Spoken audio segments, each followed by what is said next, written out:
Okay mga kapatid, meron po tayong panonoorin. Mag-update po tayo. Galing ito sa ating Pinas News Insider. Bumitaw na 7 senador, iniwan si Soto. Kahihiyan inabot, sinusuka sa Senado. Legarda pinili na. Ayan, sana no. Pero mas maganda sana kung ang ating okay na rin si Legarda. Tapos yung blue ribbon hanggat maaari po no. Para sa akin, ibalik nyo po si Marcoleta. Kasi yan po talaga para mapagpatuloy na nila. Shoutout sa aking hair. Kung ayaw o gusto nyo ang aking hair, palike na po ng ating video. Pinas News Insider, nasa description yan. Kung trip nyo na may kasamang reaksyon at opinion, panoorin na natin ito ng sabay-sabay. Ito ang balita ngayon. Trending at pinag-uusapan ngayon sa mundo ng social media. Ang di umano'y balitang tunay talaga na ang lahat ay may hangganan at hindi natutulog ang kabutihan at katotohanan laban sa kasamaan at kasinungalingan. Matapos ang ugong-ugong na balita tungkol sa may malaking magaganap di umanong kudita o rigodon sa Senado na di umano'y papalitan ng kasalukuyang Senate President na si Tito Soto, ay heto na mga kababayan. Ngayon lamang kapapasok lang na balita, Senator Loren Legarda tila pinalitan na si Tito Soto sa pwesto sa pagka-Senate President ng Senado. Pero bago ang lahat, kung bago ka pa lamang sa aming channel, please huwag kalimutang mag-like, subscribe at i-click ang notification bell para mas maging updated. Mga kapatid, malaking bagay po yung like sa amin. Ano lang, konting suyo lang po. Maraming Ito salamat. na nga mga kababayan. Tila ang karma ay humahagupit na rin kay Tito Soto at Senator Ping Lacson matapos lumabas ang kumpirmadong video mismo mula sa Senado na Ayun. siyang umani ng samut-saring komento at reaksyon sa mundo ng social media. Ayon pa sa kumpirmadong balita mula sa source na ang balita ngayon, 17 senador handa umanong sumuporta kay Senator Loren Legarda bilang bagong Senate President.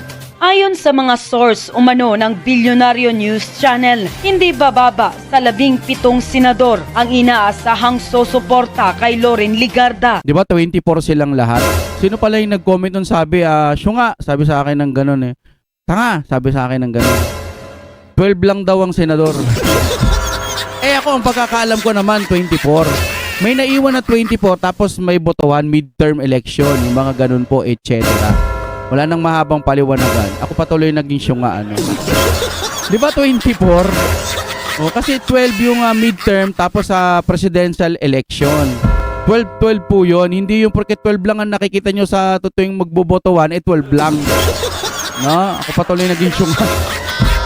At doon naman po, mga kapatid, may papaalala lang ako bago tayo magpatuloy. Naalala nyo yung video na kumakalat daw di umano na yung nasa video na yun yung namumuno.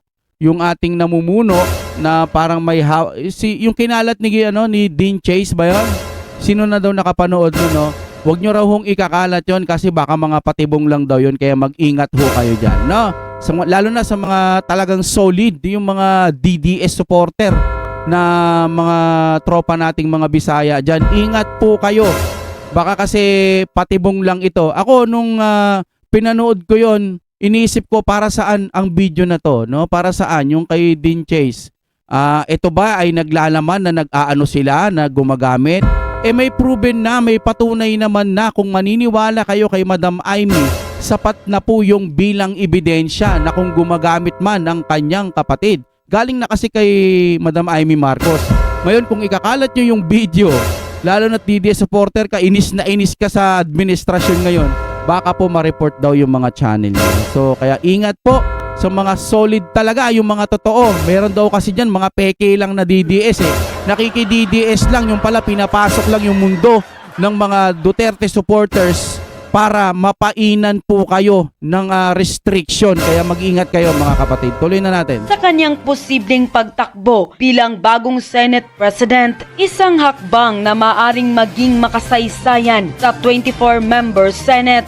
Batay sa ulat, lumiban umano si Legarda sa caucus na ipinatawag ni kasalukuyang Senate President Vicente Soto III. Sa gitna ng usap-usapan, maaari siyang mapatalsik sa pwesto. Isang source umano ang nagsabi na sa halip na dumalo sa caucus, nakipagpulong si Legarda kay Senator Amy Marcos na umano'y nag-alok sa kanya ng suporta sa pagkuha ng liderato ng Senado kasama si Senator Alan Peter Cayetano. Dagdag pa rito, absent din umano sa majority meeting ang ilang senador na posibleng bahagi ng bagong alyansa. Mark Villar, Camille Villar, Tia Cayetano, Rafi Tulfo. Ang kanilang pagliban ay tinuturing ng ilang political observers bilang senyales ng posibleng realignment sa Senado. Kung tuluyang makakuha ng 17 boto si Legarda, sapat ito upang maagaw ang liderato mula kay Soto at magbukas ng bagong yugto sa pamumuno ng Senado. Ang problema nito, baka naman pag malapit ng matumbok kung sino talaga yung mananagot doon sa flood control. Baka mabalik na naman kay Senator Tito Sen.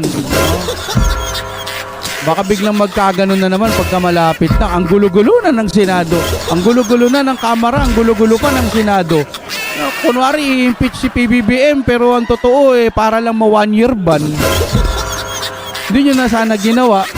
Wala namang nag-i-impeach dyan Hindi kasi siguro nabalitaan nila may mag-i-impeach ng solido kaya inunahan na nila. Kaya yan, base lang sa aking opinion, di 1-year ban, hindi na naman siya ma-i-impeach. So kay BP Sara na naman sila.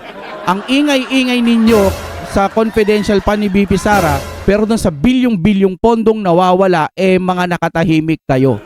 Hindi kayo masyadong agresibong nagwawala ang mga bibig ninyo sa mga social media.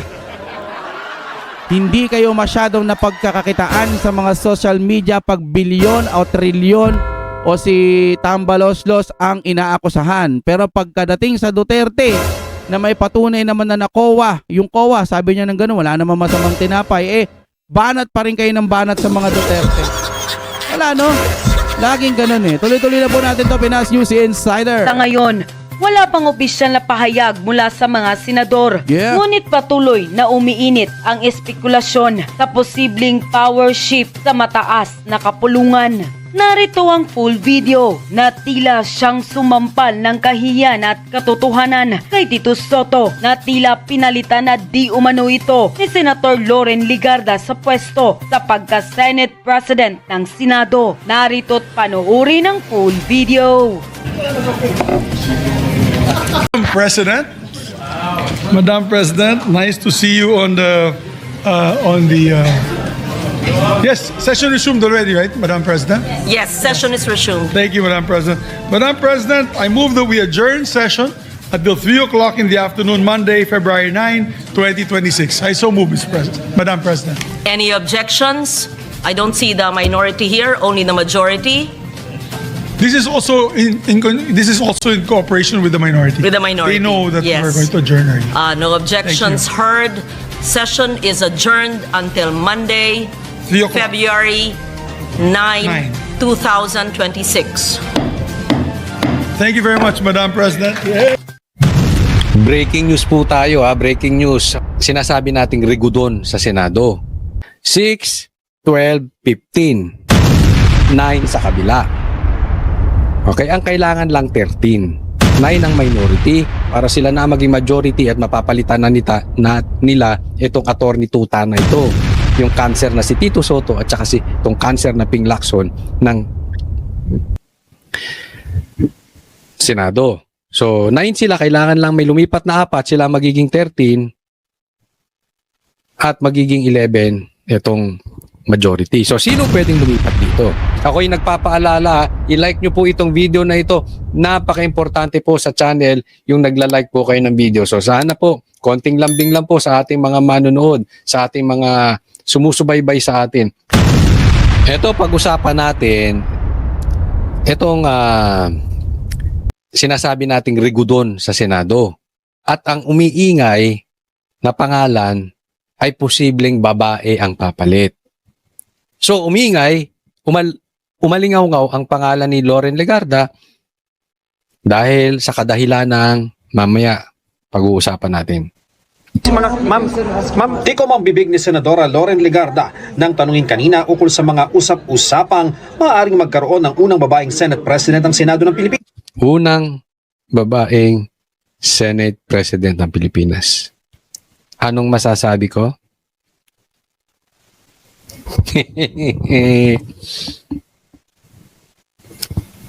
Abang-abang.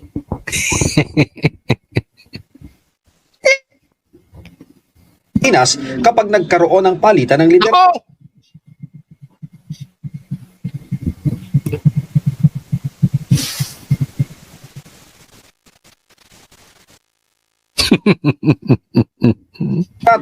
Ma'am, may sinasabi po na kayo daw yung magiging next na SP na babae po. Ano po Ako, Senate President. Naku, ito si Senate President Loren Legarda. masasabi niyo doon, ma'am? May meeting Ang ako. pigain kung meron bang kumakausap sa kanya, ang sagot ng senadora. Ang daming kumakausap sa akin araw-araw. Pag-iisipan ko yung tira ko kasi nabasa ko yung news. So sa madaling salita, yung tinatanong na kinakausap daw si Loren Legarda na siya ang maging Senate President, yung mga rigo doon, hindi niya tinanggi, hindi niya rin inamin. Tanungin natin si Tito Soto. Madaming alam to eh. Ay, sorry. Address him with respect. Tanungin natin si Attorney Soto. Graduate from One Ball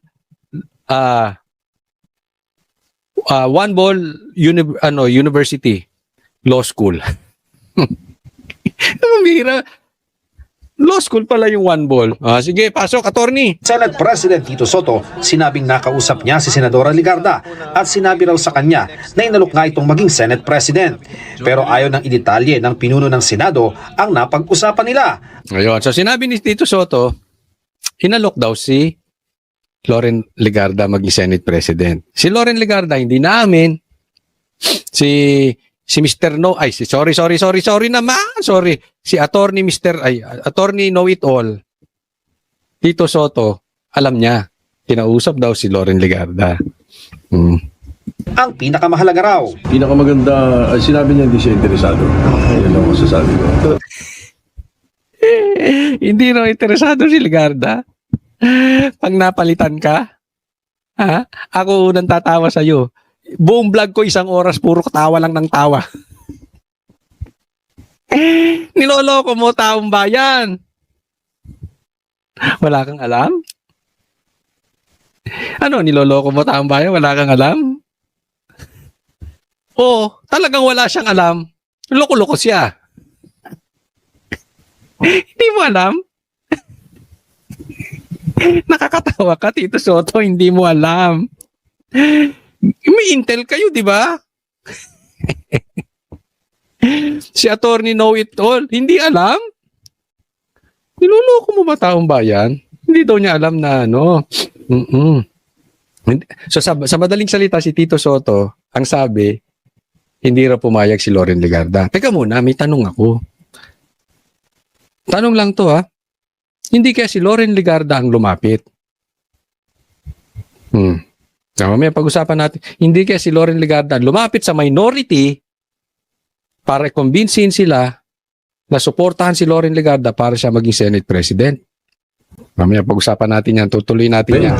sa isang post, tinuligsa ni Senate President Pro Tempore Ping Lacson ang anyay malisyosong naratibo na nag-uugnay kay Senadora Legarda sa umano'y tangkang pagpapalit ng liderato sa Senado. Ani Lacson, ang hakbang para mahikayat si Legarda sa pagpapalit ng liderato ay nabigo at ang mga nasa likod daw nito ay nagkakalat ng kasinungalingan na nagboluntaryo mo ng senadora para tulungan silang makakuha ng suporta. Sino nga ba ang pasimuno ng pagbabago ng liderato sa Senado? Minority.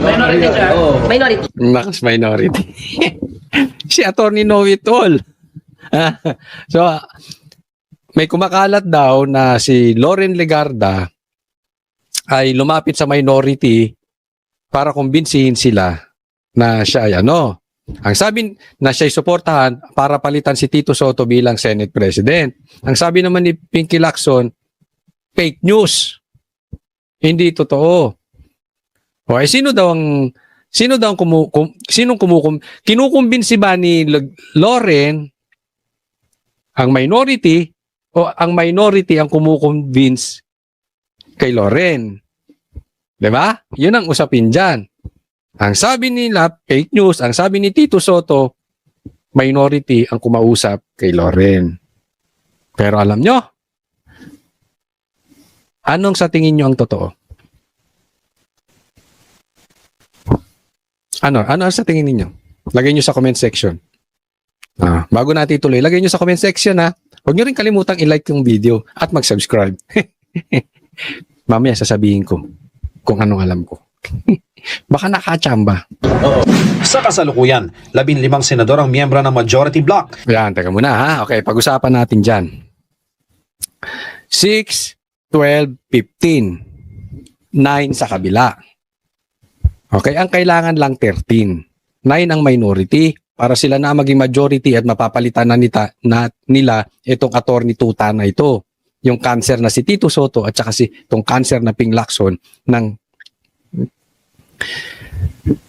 Senado. So, 9 sila, kailangan lang may lumipat na 4, sila magiging 13 at magiging 11 itong majority. So, sino pwedeng lumipat dito? Si Win, hindi natin alam. Si Bam, malabo yan. Sip-sip yan. Kasi nanalo lang yan si Bam dahil kay Garcia. Di umano. So, magbabayad utang yan. Si Pia, pwede. Pwede. Kiko Pangilinan, malabo yan. So may isa na tayong lilipat. Posible lang posibilidad. Kiko, malabo yan. Nagbabayad din ng utang. Hindi po ito nanalo sa election. Di umano. Nanalo to dahil kay Garcia. Di umano. So magbabayad utang yan sa administrasyon. Risa, malabo lalo yan.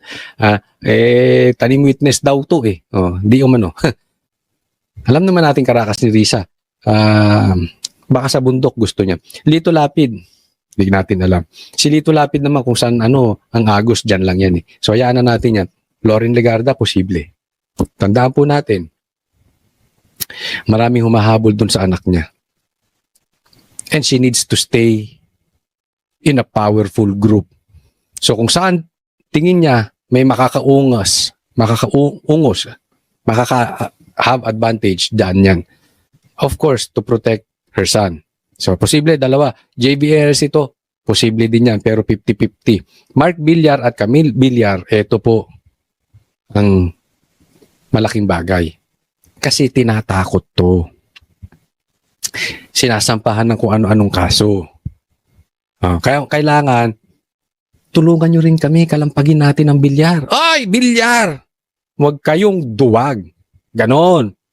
Lumipat kayo. Kasi kung lumipat yan dalawang yan, Mark Villar at Camille Villar, 4 na. Hindi na mabababoy ang Senado. Hindi na mabababoy ang Blue Ribbon Investigation. Nagigets po nyo? 4 na yon. Raffy Tulfo, wala talaga yan.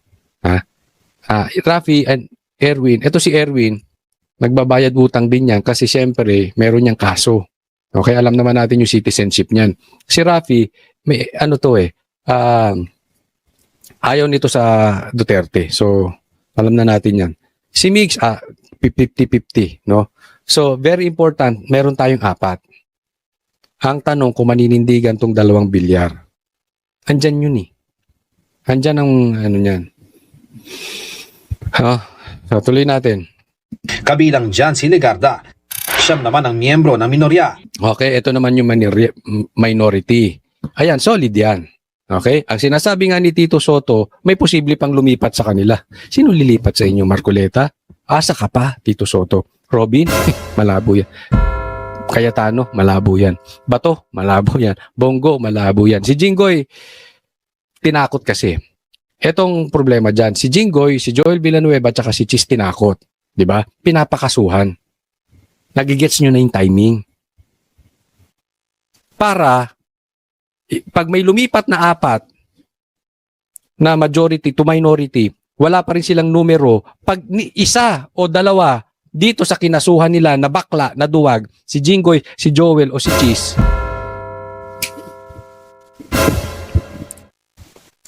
delikado. Naintindihan natin. Kaya nga kinasuhan na yan para pumanig sa kanila. And at the same time, pag natuloy yung impeachment ni BP Sara, meron ng, kumbagat may palakol na sa ulong nakaabang. Ha? Pag kayo ay pumanig-panig kay Sara, tutuluyan namin yung kaso. Ganyan po ang gawain ng gobyerno. Si Amy hindi na to babaliktad. Okay? But ako, tiwala ako kay Cheese kasi nanindigan naman ito. Sinabi niya na eh. Sinabi niya na talagang si Tambaluslos involved. Sinabi niya, the name that cannot be mentioned, minention ni Cheese. So, ibig sabihin, buo loob niyan. Hindi yan para umuro ngayon. Alam niya ni si Cheese na nililigaw ang investigasyon. Alam ni Cheese yan. No? Kaya, I don't think siya. Ito lang tingnan natin si Joel Villanueva o si Jinggoy. Dito na magkakaalaman. Para maging mayorya, kailangang may magkakaanib ng di bababa sa 13 senador. Nang tanungin kahapon si Senate Minority Leader Alan Peter Cayetano ukol sa change of leadership, sinabi nitong hindi pa ngayon. Pero mayroon kumakausap sa mga senador, sir? No, we're in the minority. So of course we want to be in the majority. Okay. Diba? That was never a secret. Diba? Sila, they were in the minority. Senator Cayetano, kailangan namin ng Cayetano as Senate President. Wala na talaga mangyayari.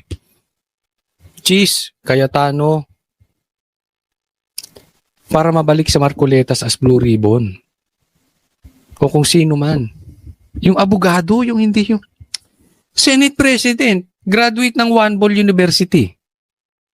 Naging noontime show yung alam ko nanonood ka, sir.